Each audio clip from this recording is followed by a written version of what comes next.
The boy never goes into the bathroom alone, and the plumber discovers. Lucy was a single mother living with her 8-year-old son. Noah had always been quiet and somewhat withdrawn, but lately, he had changed in a strange way. He was no longer the cheerful boy who used to laugh and sing. He had become silent, with dark circles under his eyes from lack of sleep, and walked cautiously, almost as if afraid of every step. Lucy began to notice more after she accidentally overheard her son murmuring in his sleep, "Don't look at me. I'm scared."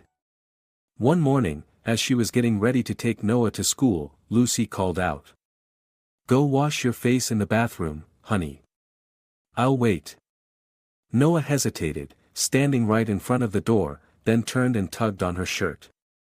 "Mom, can you stand outside the door while I'm in there?" Lucy froze. "Why, sweetie? You're 8 years old now." "I won't go in, I'll be in the kitchen." But Noah wouldn't let go of her. His eyes pleaded with her. "I don't want to be alone. Please don't go far." Lucy nodded, feeling a vague unease. After Noah went in and locked the door, she leaned in to listen closely. There was no humming like usual, just the slow sound of running water and soft footsteps on the tile floor. Then came the sound of the lock turning. Noah opened the door slightly, still looking down at his feet, whispering, "I'm done." That evening, while they were having dinner together, Lucy tried to start a conversation. "Sweetie, is something bothering you? Is someone at school upsetting you?" Noah remained silent. After a while, he quietly asked, "Mom, is it possible for someone to look up through the drain?" Lucy was surprised. "What do you mean?" Noah shook his head and kept eating, but it was obvious he was afraid of something. Lucy began to wonder, was someone bullying him at school? Or had he been frightened by a ghost story? She didn't dare to imagine worse scenarios. The next day, Lucy visited the school. She met with Noah's homeroom teacher, Ms. Martha James, a kind woman in her early 40s. "I've noticed Noah has changed lately. He's withdrawn and seems scared of something. Have you noticed anything?" Ms. Martha thought for a moment and replied, "Actually, I have noticed he sits at the back of the class and often stares out the window. When I ask, he just says he's tired and doesn't want to talk. But no one's bullying him." Lucy thanked her and then stopped by the nurse's office. The school nurse, Dr. Franklin Moore, also shook his head. "I examined him physically. No signs of injury. He seems mildly anxious, possibly due to developmental changes." Lucy walked out of the school feeling heavier than before. One night, while Lucy was washing dishes, Noah suddenly screamed from his bedroom. "Mom. He's looking at me again. He's looking at me." Lucy rushed in and wrapped her arms around her son, who was drenched in sweat, his face pale. "Who, sweetheart? Who's looking at you?" From the hole in the bathroom floor." Lucy was stunned and didn't know what to say. She carried her son to her bed and hugged him tightly. "Maybe it was just a nightmare. I'll check tomorrow morning." Noah trembled, repeating like a firm statement. "It wasn't a dream. I saw him clearly." Early the next morning, while Noah was still asleep, Lucy entered the bathroom. She knelt down and looked at the small drain hole. She saw nothing but a bit of grime and old tiles. But when she leaned in closer, a cold breeze suddenly brushed her skin, giving her goosebumps. She quickly turned on the light, shaking her head to dismiss the eerie feeling. That afternoon, Lucy invited Noah to visit a neighbor to get him away from the frightening bathroom. Ms. Mary Delaney, a middle-aged woman who lived upstairs, welcomed them warmly with pastries and hot chocolate. "Why does Noah look so gloomy today?" she asked. Lucy sighed. "He keeps having nightmares. He's scared someone's watching him." Ms. Mary frowned. "I once heard there was a man living alone in the unit downstairs. He was very mysterious. But I haven't seen him lately. Probably moved out." Lucy blinked. Downstairs, Do you mean apartment 103? Yes. The door was always tightly shut. People called him Phantom because no one ever really saw his face. That night, Lucy set up a small surveillance camera in the living room for peace of mind. But when she reviewed the footage the next morning, she found nothing unusual. Still, the unease didn't go away. Noah began showing signs of depression. He didn't want to go to school, refused to use the bathroom alone, and often woke up startled in the night. Lucy realized her son's fear wasn't just his imagination. One evening, as she was preparing a bath for Noah, she turned on the bathroom light but it flickered a few times, then went out. She frowned. Probably a faulty bulb.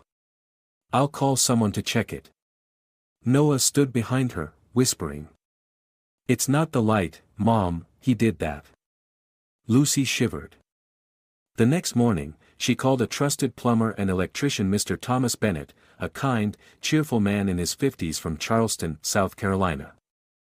Let me take a look at the drainage and lighting. Old houses often have issues like this. Lucy nodded, trying to hide her anxiety. As Thomas knelt down and removed the drain cover, he paused. The headlamp on his forehead illuminated a small circular mark clearly carved manually, as if from the underside up. This hole isn't normal. Someone might have drilled it from below. Lucy was stunned. But the apartment below is vacant. Thomas's expression turned serious. I think you should call the police. Lucy clenched her fists, heart pounding as she saw the grave look on his face. Are you sure? Someone really drilled it from underneath? Absolutely. I've been in this business for 30 years. There's no mistake. And one more thing, he shined the light beneath the bathtub. This part shows fresh scratch marks, and, here, these old wires were tampered with. Lucy felt a chill down her spine. Do you think someone had something hidden down there? Thomas looked at her without answering directly, but his eyes said it all. You really should call the police now. Lucy nodded and, hands trembling, dialed the number. While waiting for the officers, she convinced Noah to stay at Ms. Mary's for a while so he wouldn't be affected. Although he clung to her and resisted, Lucy comforted him. Just for a little while, I promise. Mommy has to take care of something. Noah tugged on her hand, whispering. He's still down there. Don't let him come up. The sentence made Thomas turn sharply. Not long after, the police arrived. Leading the team was Officer Ryan Oliver, a tall man with sun-darkened skin. After listening to Thomas's explanation, they decided to break into the apartment below. Apartment 103 was eerily silent, the doorknob thick with dust. When the lock was broken, the door creaked open, releasing a musty smell. Lucy stood in the hallway, her heart nearly stopping. Inside, the officers checked each room. A moment later, a voice called out from the bedroom. Lieutenant. You need to see this. Lucy heard quick footsteps, followed by Ryan exclaiming. Oh my God. A young officer stepped out, his face pale, and turned to Lucy. You should sit down. Lucy shook her head. I want to know what's going on. Ryan reluctantly led her in. The small bedroom had been set up like a miniature electronics workshop. On the floor, near the wall, was a round hole exactly the one that led up to her bathroom. And right there, a tiny surveillance camera, wired discreetly, was pointing upward. We'll seal everything off, Ryan said, his voice grim. This apartment is owned by a man named Julian Sanders. He lived alone. Old records show, he was previously accused of sexually harassing minors. Lucy was speechless. Her mind flashed with the image of a man who had once smiled at her in the elevator. A beard, a gray dress shirt, holding a grocery bag, his eyes unreadable. That night, Lucy brought Noah back home after the police had left. The house now felt unfamiliar. She hugged her son tightly. Noah, I believe you now. I'm sorry I didn't believe you sooner. The boy whimpered, pressing his face against her chest. He really was down there. Lucy didn't know what else to do except hold him even tighter. The next morning, Ryan came back. He brought with him a hard drive that had been removed from apartment 103. Looks like the camera was connected to this. But the data's encrypted. We'll have our tech team work on decrypting it. Is he still living here? Lucy asked. No. Neighbors say they haven't seen him in nearly 3 weeks. He probably fled after realizing the camera might be discovered. Lucy glanced out the hallway window toward the apartment below and saw the police putting up new seal tape. Ryan continued. You and your son should consider relocating temporarily if you don't feel safe. Lucy nodded. But she knew she couldn't run forever.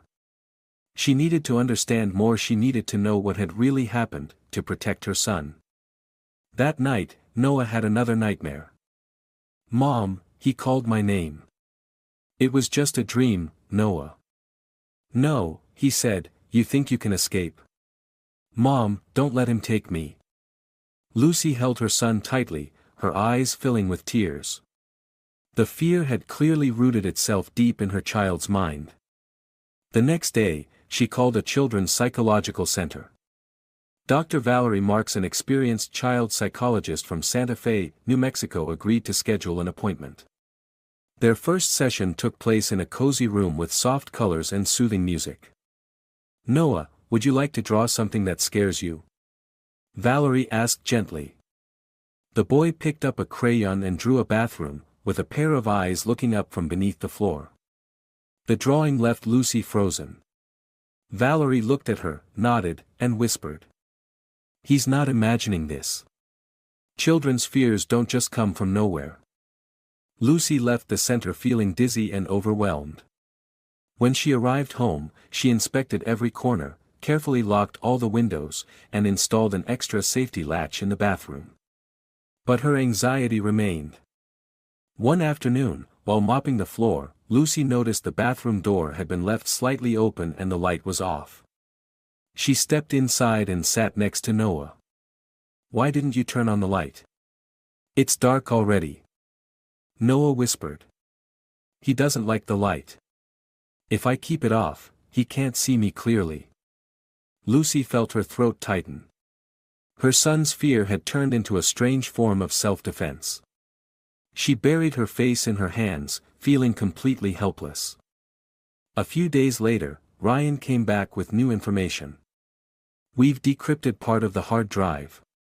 There are video clips from several angles including your bathroom. Some date back as far as 2 years. Lucy's face went pale. Oh my God, so he's been watching my son for that long. It's possible. Our tech team is continuing the analysis. We've also issued a nationwide warrant. Lucy looked at Noah playing with his toys in the living room, her heart constricting. That night, Lucy couldn't sleep. She sat silently on the sofa, her eyes locked on the slightly ajar bathroom door. A chilling sense of dread washed over her as if eyes were watching through every wall, every crack. In the early hours, Noah stepped into the living room, his hair tousled, voice trembling. Mom. I can't sleep. I heard whispering under the floor. Lucy held him close, saying nothing.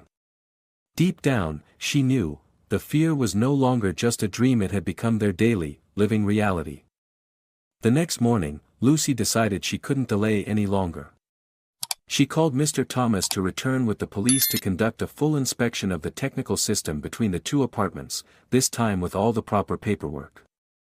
Mr. Thomas arrived with his specialized tools, a drill, industrial flashlight, infrared detector, and a humidity meter, everything needed to examine suspicious areas. I find this baffling, Lucy, he said while removing the tiles around the bathtub. He did everything so discreetly. If you hadn't called me, no one would have noticed that hole. Lucy stood close by, clutching the hem of her shirt tightly. I don't even want to imagine what could have happened if my son hadn't spoken up. But I still don't understand why us. Why Noah? Thomas's voice dropped. Because he's vulnerable. And because you live alone. Monsters like that always go after the easiest targets. A young officer from the investigation team, Sergeant Paul Harris, chimed in. It's not just electrical wires under that hole. I found laser cut marks. He used a precision cutting tool, like someone trained in telecom tech. Thomas nodded in agreement. Exactly. That clean of a cut, no amateur could have done it. Lucy turned to Chief Ryan. If he's that skilled, why would he leave the camera where it could be found? Ryan replied softly. Because he was certain no one would find it. The apartment below was in his name, but no one ever checked. He knew the laws well, he knew the police would need a warrant, he knew a vacant unit drew no attention. He lived off darkness and the loopholes in the system. Lucy closed her eyes, placing her hand on the cold bathroom wall, as if trying to feel the presence of the horror that once lurked just beneath. That same afternoon, the investigation team secured a warrant to unlock the building's basement electrical panel and inspect the wiring system. When they opened it, everyone froze. A tangled mess of wires appeared, cleverly hidden behind the main control board. Among the mess was a large external battery pack, the kind used for surveillance devices, along with a wireless data transmission system. Paul muttered. This is professional level. He didn't even need the main power. Just the hard drive and a battery. Another officer pulled out an SD memory card hidden under a metal bracket. Ryan said. Get it to the tech lab. Decrypt it as soon as possible. Lucy took in the scene, her mouth dry. Is it possible, he's done this to others before me? Ryan nodded, his expression dark. We're expanding the investigation. But he covered his tracks well. He may have been doing this for years. The next morning, Lucy went to the district police station to meet with Ryan and the tech team. They showed her still images from the recovered videos, some frames captured the bathroom from above, and audio clips included sounds of running water, Noah humming softly then falling silent as he glanced down at the floor. Lucy clenched her fists upon seeing one particular image, her son's eyes wide with fear, brimming with tears, the exact moment he must have realized he was being watched. We'll use these clips to issue a nationwide arrest warrant, Ryan said, and we're submitting his info to Interpol. He may have fled the country. Paul added. He has an ID registered in Tucson, Arizona, and his passport is still valid. High chance he's trying to leave the U.S. Lucy stared blankly. How much time do we have left? Ryan answered. We'll move as quickly as possible. But you need to prepare yourself. It might take time. That afternoon, a small tenant meeting was held at the building.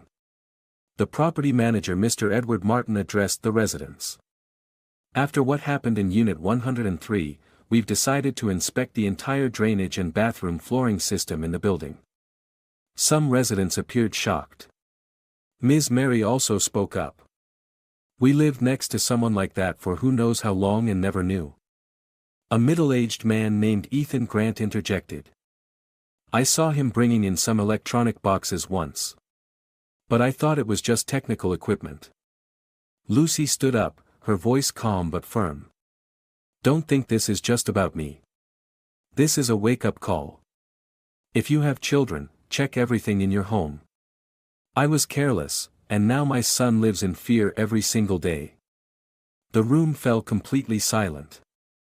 That night, Noah refused to bathe. He curled up in the corner of the bed, hands over his ears, muttering. I don't want him to hear me.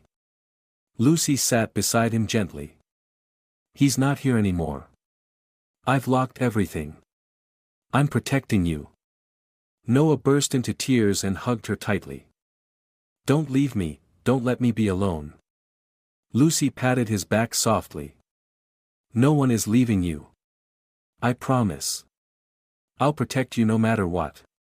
Just then, the doorbell rang. Ryan stood outside, his face tense. We've got new intel. He may be in Santa Barbara, California. A street cam caught him walking past 2 days ago. Lucy looked up. So, he's still in the country. And he was carrying a backpack possibly filled with tech gear. We're working with local authorities. Lucy held Noah's sleepy hand tightly, her heart pounding. She knew, the darkness wasn't over. But at least, she wasn't alone anymore. Lucy sat motionless on the sofa, still holding Noah's hand. The news from Ryan felt like a cold wind through her chest.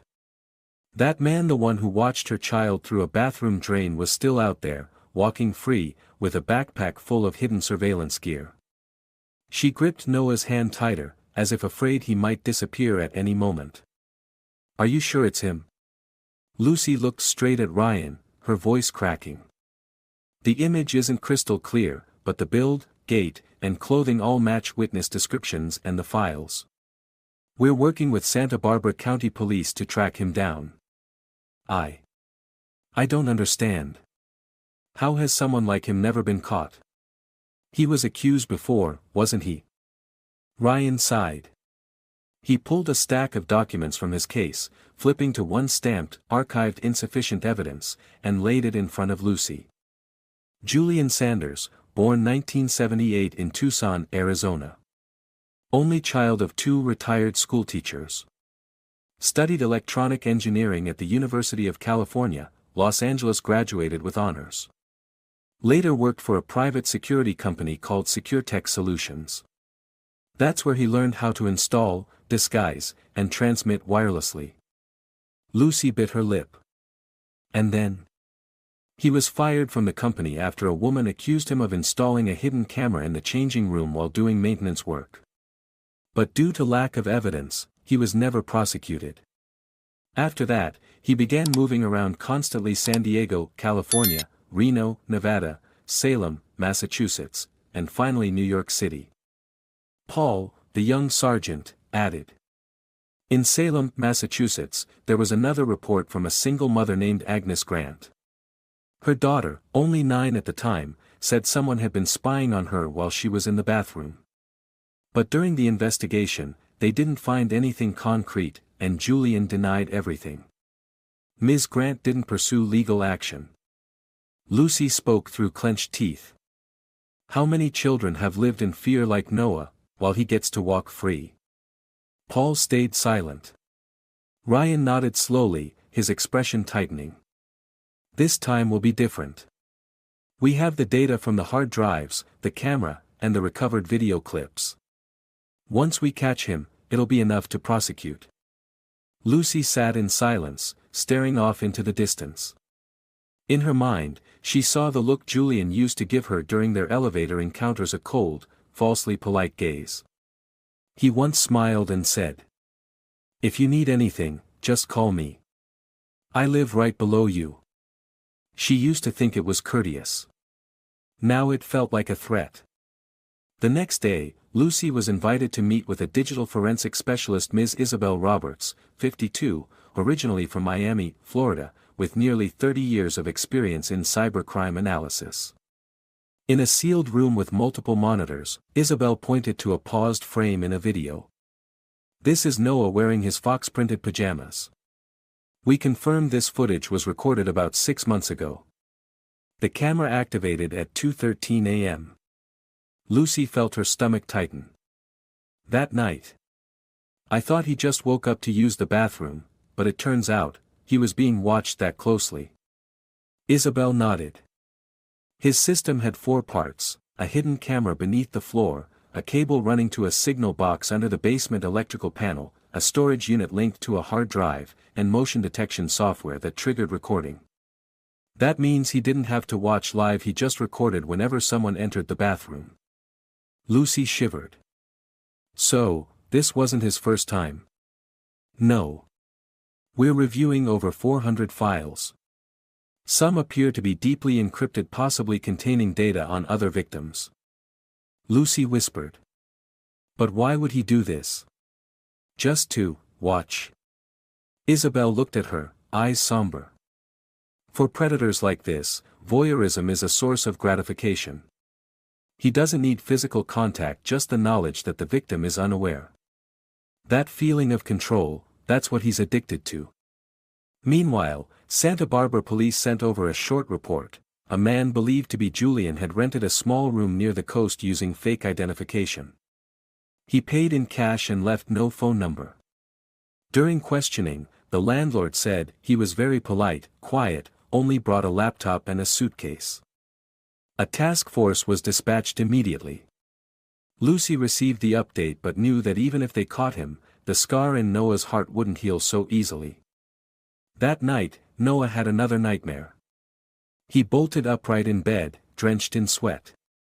"Mom," he was standing in the mirror. Lucy hugged him, soothing. "It was just a dream, sweetheart." Noah looked at her, his eyes wide in fear.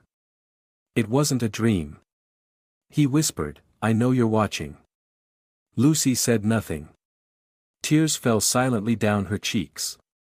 She understood now. For a child, such trauma runs so deep it becomes impossible to tell what's real and what isn't.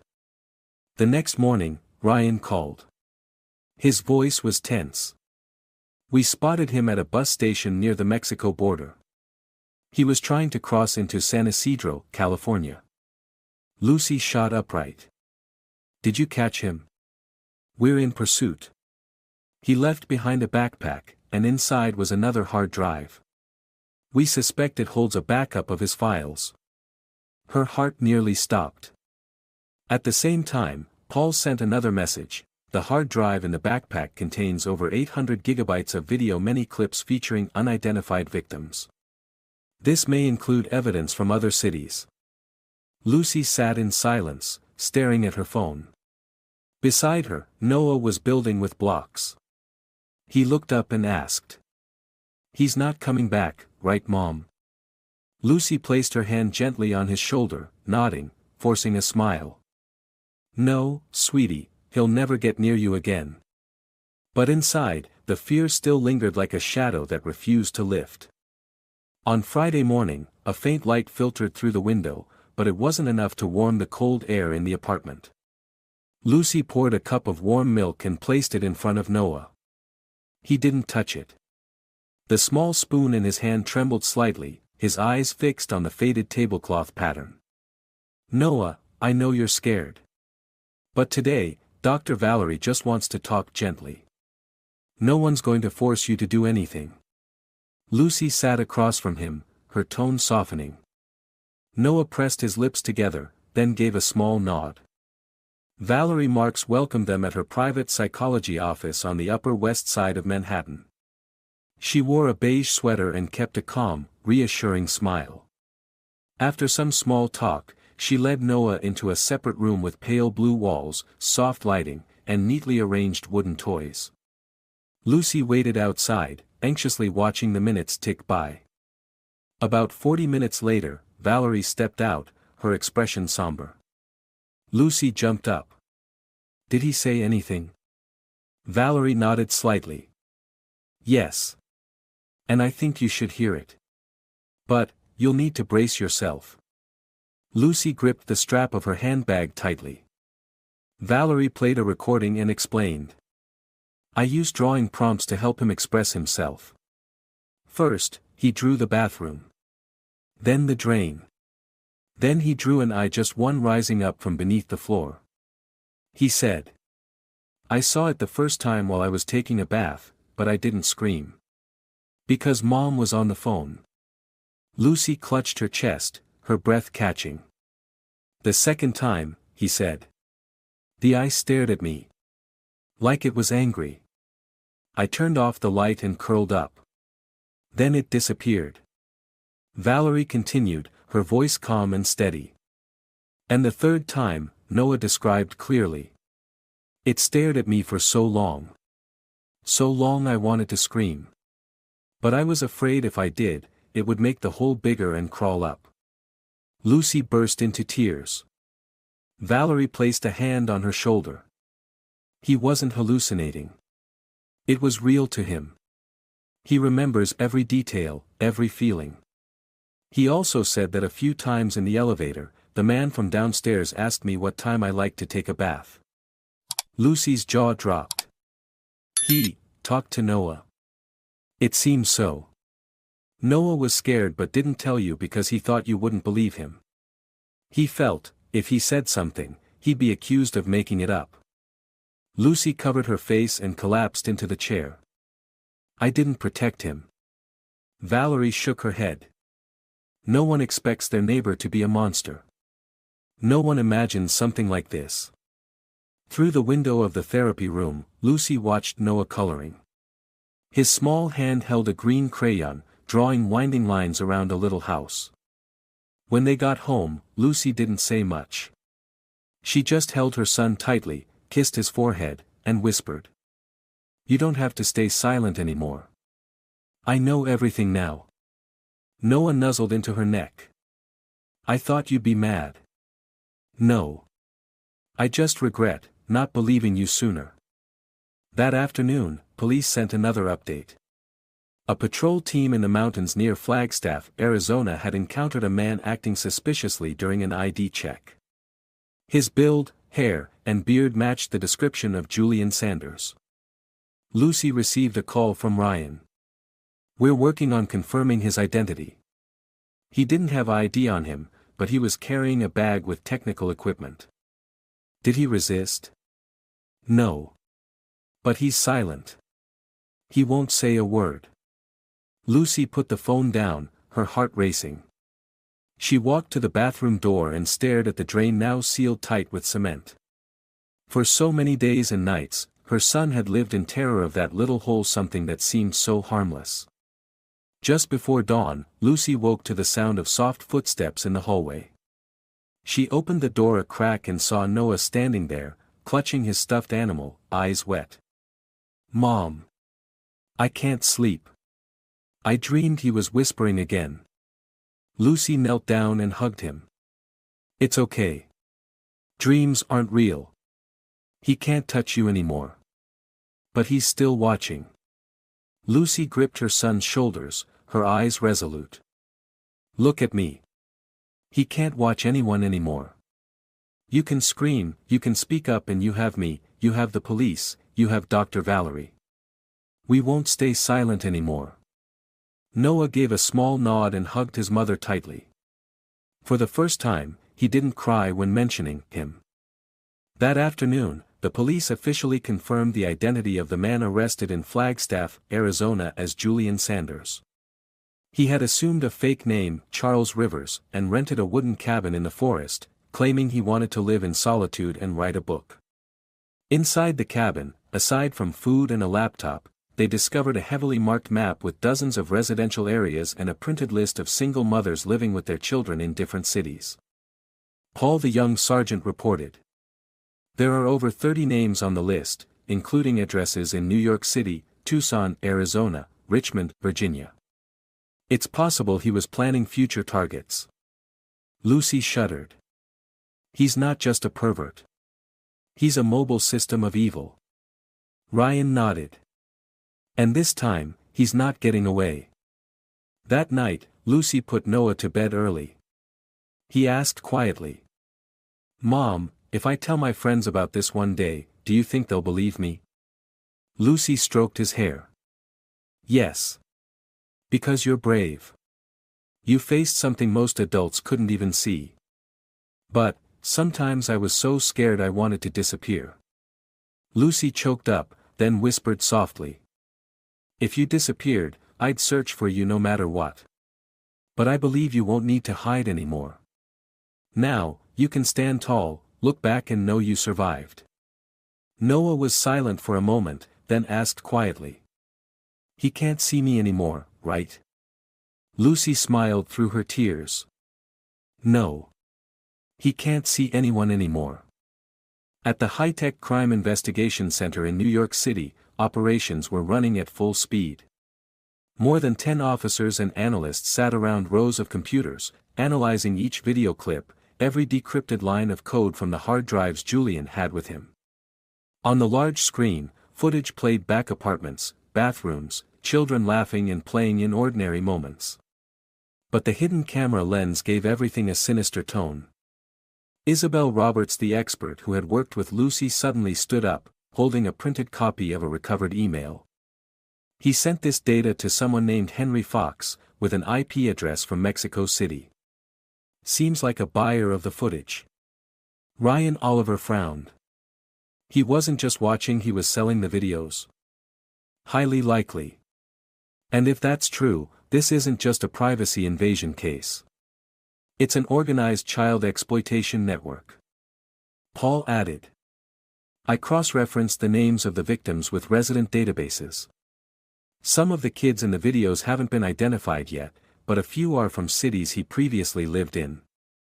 Salem, Massachusetts, Fresno, California, Boise, Idaho. Ryan clenched his fists and said. Get the case files ready. Forward them to Interpol. We're taking this international. Meanwhile, at the temporary holding facility in Flagstaff, Arizona, Julian Sanders continued to refuse to speak. He remained silent, staring coldly at the wall in front of him. His court-appointed attorney, a young man named Mike Garrett, tried to initiate conversation. If you cooperate, we might be able to negotiate a reduced sentence. Julian smiled. I might live long enough to watch you all fail. Mike stepped back, shaking his head. You don't know what you're up against. Julian quietly stood up, walked toward the interrogation room's glass door, placed his hand on the pane, and whispered. That boy Lucy's kid. He looked straight into the camera. He knew I was down there.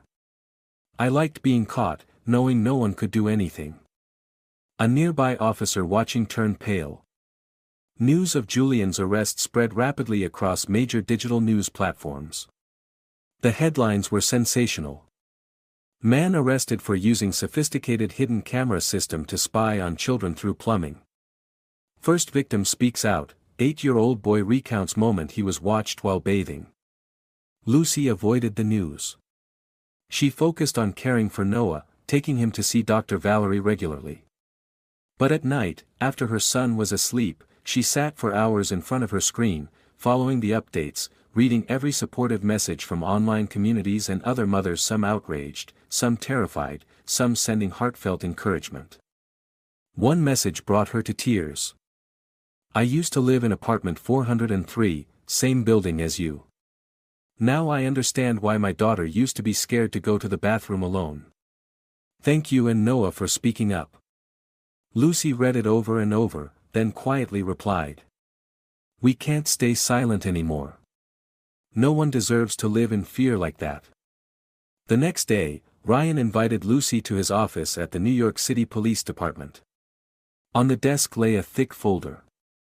We found storage data from a hidden server. Part of it was deleted, but our tech team recovered about 68%. Lucy flipped through the pages.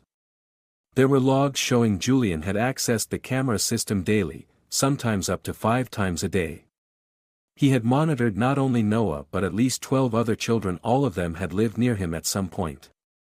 He followed a pattern, Ryan said, pointing at a chart. Whenever new neighbors moved in, he installed surveillance within the first 2 weeks. He observed their routines, especially the children. If he found a single-parent household, that became his target. Lucy clenched her hands, her nails digging into her skin. He used smiles, polite greetings, to hide the monster inside. Ryan continued. We also found some voice recordings, his audio journals. In them, he talks about his desire to exist invisibly in other people's private moments. Lucy shivered. A monster who speaks like a normal person. A monster who knows how to wait. That evening, Noah was invited to an art therapy session for children with trauma. He sat quietly in a corner, holding a blue crayon, drawing a small house. Beside it was a bridge, and beneath the bridge, black water. In the picture, a man was shown sinking slowly. When Lucy came to pick him up, she asked, "What did you draw?" Noah answered softly, "He's floating away. The water took him." Lucy hugged her son, feeling something inside her twist pain, but also a sliver of relief. The next day, the media made it official, Julian Sanders charged with invasion of privacy, child harassment, and illegal storage and distribution of child imagery. He faces up to 20 years in federal prison under U.S. law. Attorney Mike Garrett offered no defense. Julian was transferred to a high-security prison outside New York City. At a press conference, a police spokesperson declared, "We will continue investigating individuals connected to the data the suspect sent overseas. These crimes will no longer remain hidden in the shadows." Lucy watched the entire broadcast on her phone. She held Noah, who had fallen asleep on her lap, and whispered, "He'll never come back. You won, Noah." A week passed since Julian Sanders was officially indicted. Though the media continued reporting on the case and though the man who had caused so much fear was behind bars, peace still felt far away for Lucy. Because fear didn't live in the headlines, it lived in her son's eyes every night. Noah still wouldn't enter the bathroom alone. Her 8-year-old no longer cried or screamed. Instead, there was silence, a deep silence, like the bathroom after the lights went out. Lucy always had to walk him to the door, hold his hand while he flushed, and wait outside while he washed his face.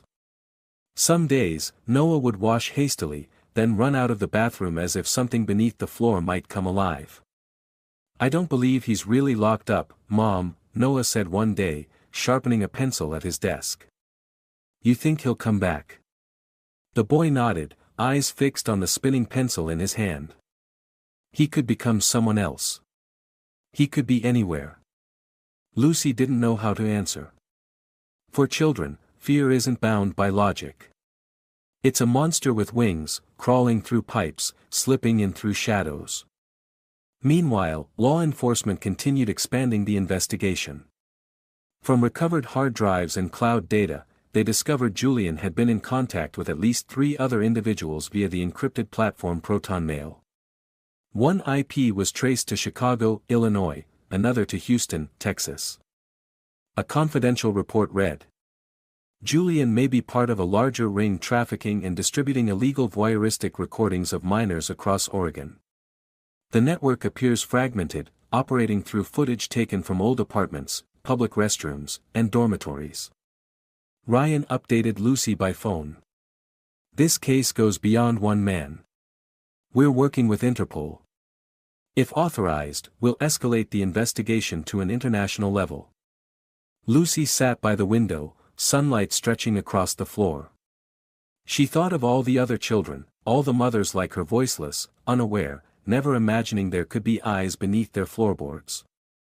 One weekend morning, Lucy took Noah to the small park behind the church. She was trying to help her son rediscover a sense of normalcy, the place where he used to love swinging and drawing with chalk on the pavement. But this time, Noah just sat on the bench, his eyes fixed on a man walking a dog past them. "Mom, that man looked at me." "No, sweetheart. He was just walking by. He used to just walk by, too." Lucy pulled her son close, feeling his tiny chest trembling with every breath. "Do you remember what Officer Ryan once said? That he'll never be free again." "That's right. And if you ever see someone suspicious, tell me right away. But we don't have to hide. No one can hurt us if we speak up." Noah looked up at his mother. For a moment, it seemed like he was wrestling with his fear, then he gave a small nod. That afternoon, when they returned home, Lucy found a gray envelope in the mailbox with no return address.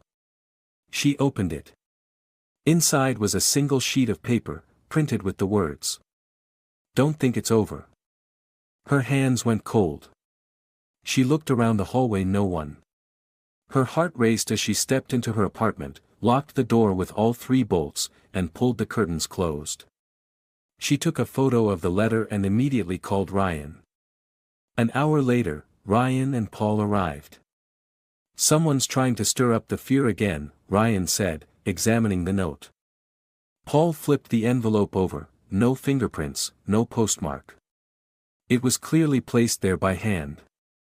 There's no sign of forced entry at the building entrance. If it wasn't a resident, then it was someone with the entry code. "We'll pull the hallway surveillance footage." Lucy sat dazed. Could he have an accomplice? Ryan looked her in the eyes, his tone serious. We can't confirm yet, but we're not ruling it out. He might have shared information with someone else in the building. Lucy felt her head spinning. All the days and nights spent fighting to reclaim a sense of peace now unraveled by a single piece of paper. Noah stepped out of the bedroom and, seeing the police, asked quietly. "What's going on, Mom?" Lucy swallowed hard and knelt down. "It's nothing, honey. Officer Ryan's just stopping by to say hello." The boy tilted his head, noticing the envelope on the table. "That writing, looks like his handwriting." Paul perked up.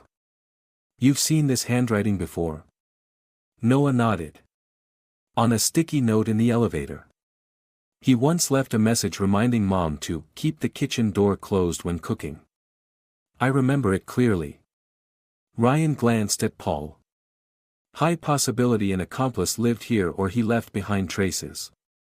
Lucy stood up abruptly. "I can't stay here anymore. I can't let my son live under this constant shadow." Ryan placed a hand on her shoulder. "We'll protect both of you. I promise." That very evening, the investigation team installed 3 new surveillance cameras in the hallway, near the elevator, and in the basement. Lucy was issued an emergency alert button and given private internal contact lines. Paul even suggested a neighborhood watch team to monitor the area nightly. Ms. Mary Delaney, their kind upstairs neighbor, brought over a plate of sponge cake, offering comfort with a gentle joke. "You and Noah can sleep at my place anytime. Anything's better than that damn drain." Lucy laughed, a rare, incomplete laugh, but a real one. That night, Noah said something that left Lucy speechless. "Mom, if someone wants to look at me, I'll look back. I won't bow my head anymore." Lucy choked up, hugging her son tightly. The fear was still there. But clearly, her son, small, once silent and panicked, had begun to learn how to stare the darkness in the face. And she knew, from that moment on, things would never be the same again. The trial of Julian Sanders officially began at the United States District Court in New York City on Monday morning, under strict police and media supervision. Outside, dozens of journalists, mothers and children who had once been victims, or had lived in the building he watched, gathered. The air was thick with outrage and anticipation. Lucy sat in the front row, wearing a simple white blouse, clutching an old handkerchief, a birthday gift from Noah the year before. Next to her was Noah, dressed neatly in a button-up shirt, his small hands clenched tightly, eyes fixed on the courtroom door. Ryan, Paul, and Dr. Valerie were present. Ms. Mary from upstairs was there too, sitting quietly in the back, her gaze occasionally locking onto the man about to face justice. The door opened. 2 officers led Julian inside. He looked noticeably thinner, his expression cold and devoid of remorse. As his eyes passed over Lucy and Noah, a slight smirk curled on his lips. But this time, Noah didn't lower his head. The boy stared straight at him. Lucy whispered, "You're so brave." The hearing began. The prosecutor rose, voice firm. "Your Honor, the defendant Julian Sanders is charged with 12 primary counts: invasion of privacy, child harassment, illegal storage of personal images, unlawful data sharing, and conspiracy to participate in an international child exploitation network." The clicking of the stenographer's keys echoed through the room. Lucy held her breath. The prosecution presented the evidence one by one: the confiscated hard drives, Julian's access logs, victim testimonies including Noah's hidden camera footage, and documentation linking Julian to 3 suspects currently wanted in Mexico, Chicago, Illinois, and Houston, Texas. The proposed sentence, 20 years in prison without parole. The defense attorney attempted to respond. "Your Honor, the defendant suffers from mental health issues. He is socially isolated, has no close relationships, and displays symptoms of paranoid personality disorder. We ask the court to consider treatment over incarceration." Lucy stood up. She couldn't stay silent. "May I speak as a victim?" The judge nodded. Lucy stepped into the center of the courtroom, her voice clear. I'm the mother of Noah, an 8-year-old boy who was once too afraid to bathe, too afraid to wash his face, too afraid to sleep. Because every night, my child thought someone was watching him through the bathroom drain. And that someone was him. She pointed directly at Julian. We thought we were losing our minds. But we weren't. He was really there. He really built an entire system to watch children. He recorded hundreds of hours of hidden footage. No one can imagine the hell my son and I went through. A wave of murmurs spread through the courtroom.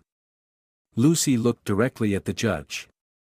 If the court forgives him, how many more children will become prey?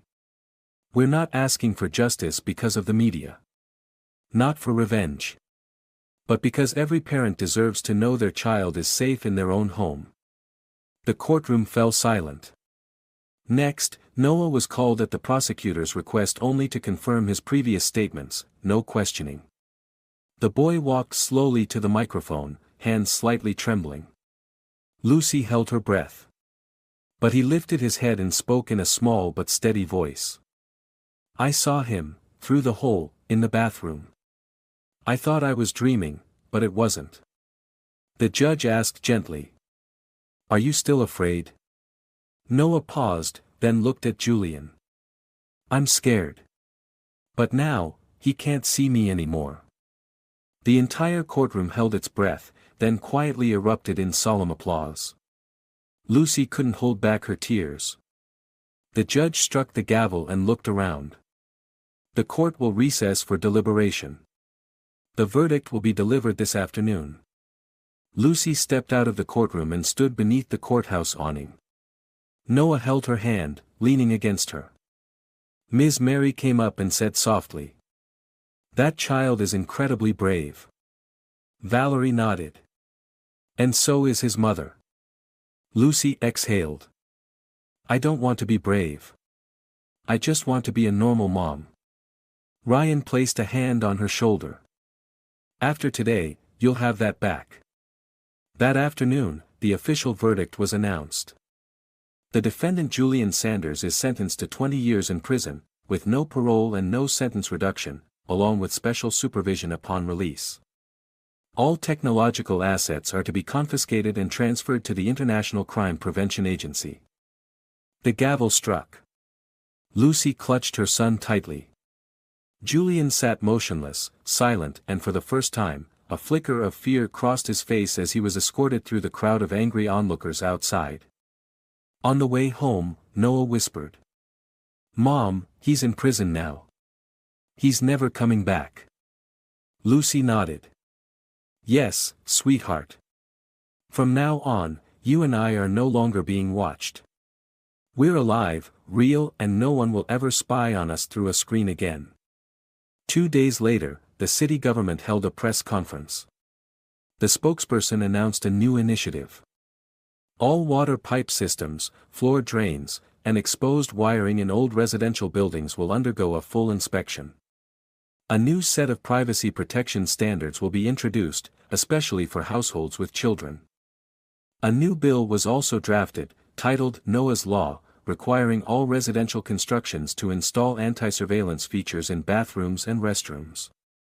Lucy received an invitation to attend the city council meeting. During the ceremony, the council chairwoman gave a speech. We are not only punishing one criminal. We are transforming how our society protects children. And that begins with listening to a voice we once thought small, a child saying he was being watched. Lucy carried Noah up to the stage, flashes from cameras lighting up the hall. Noah was shy, but smiled when he received a commemorative plaque reading. The bravest of the year. After Noah's Law was officially passed by the local legislature, media outlets across the United States flooded the news. Lucy became an unintentional symbol of a quiet but fierce battle of single mothers, of children who didn't yet know how to name their fears, and of a community that had stayed silent for far too long. But when the cameras turned off, and the congratulations faded, Lucy knew, the real healing had only just begun. 2 months after the trial, the old apartment had been completely renovated. The bathroom was dismantled and rebuilt with a new floor system, new tiles, and a new door. The technical team installed a two-way mirror so Noah could see himself clearly in the light. One morning, Lucy asked her son, "What color do you want for the new bathroom walls?" Noah frowned in thought, then replied, "Light ocean blue, like the sky when there are no clouds." Lucy smiled. "That'll be the color of freedom. Your color." The two of them went out together to buy paint and brushes, spending the whole weekend repainting each patch of wall, working while listening to music and telling jokes. At one point, Noah even hummed a tune he hadn't sung in a long time, one Lucy thought he had forgotten. Valerie continued monitoring Noah's psychological recovery. During one session, she asked, "When was the last time you felt safe?" Noah was silent for a moment, then said, "The day I saw him being taken out of the courthouse. And the time Mom let me go into the bathroom, by myself." Valerie nodded. "Feeling safe is the first step to living normally again. You're doing very well." Noah gave a small smile. Lucy, listening from outside, felt her heart ease. One day, Noah spoke up on his own. "Mom, I want to take a bath by myself." Lucy was stunned, not yet able to respond before Noah continued. "But don't go far. Just stand outside the door and count to 100. I'll come out." Her throat tightened, but she nodded firmly. Noah stepped in and closed the door. No lock. No dim light. No need for more words. Lucy stood outside, her hand resting on the doorknob, tears flowing silently, counting slowly. 1, 2, 3. At 99, the door creaked open. Noah stepped out, his hair wet, the scent of soap drifting through the air. He grinned. "All done." Lucy knelt down and wrapped her arms around him. "I'm so proud of you, Noah." Reporters still occasionally reached out, but Lucy refused all interviews. She only agreed to speak with a local radio station, where the journalist had once lived in her old neighborhood. During the conversation, when asked, "Do you feel angry? Do you hate him?" Lucy replied, "I used to be very angry. Angry at him, at myself, at society. But if I held on to that anger, my child would live in its shadow for the rest of his life. Instead, I choose truth. Truth is a light. No one can extinguish that light unless we let them." That answer was quoted repeatedly across forums, under the hashtag #SilentNoMore. On a sunny day, Lucy received a letter from a stranger. It was handwritten, the penmanship neat and careful. "I'm the mother of a girl who was once watched by him, but I had no evidence, and no one believed me. I thought I was crazy. But thanks to you and Noah, I now know I wasn't wrong. My daughter has started smiling again. Thank you for speaking up. Agnes Grant." Lucy held the letter to her chest and cried like she never had before. Ryan still stopped by sometimes. No longer as an officer on duty, but as a friend. One afternoon, sitting together at a small cafe, Ryan said, "You know, when I first took Noah's statement, I thought he was just imagining things." Lucy smiled, stirring her coffee. "I thought so too. But it turns out, truth often hides in what adults tend to overlook. Looking back now, I think, the way he looked at Julian in court, that wasn't the look of a child. That was the look of a survivor." Lucy grew thoughtful. "He is a survivor. And he's also a pathfinder." Ryan nodded, his eyes glistening. At the end of the month, a small ceremony was held at Noah's elementary school. Ms. Martha, the teacher who had first noticed Noah's changes, stood on stage holding a microphone. "Today, we honor a special student not for his grades, but for his courage. Someone who faced his fears, told the truth, and reminded us that not everything can be seen with the naked eye." Noah was called by name. He walked up to the stage, a little shy, but his eyes shining. Lucy stood below, heart pounding, worried but deeply moved. When Noah took the mic, he said just one sentence. I used to think that if no one believed me, I should stay quiet. But my mom said, if you're right, even if you're scared, you have to speak up. I spoke. And now, I'm not afraid anymore. The whole auditorium erupted into thunderous applause. That night, before bed, Lucy sat beside Noah's bed, gently brushing his hair. Do you wish you could forget what happened? She asked.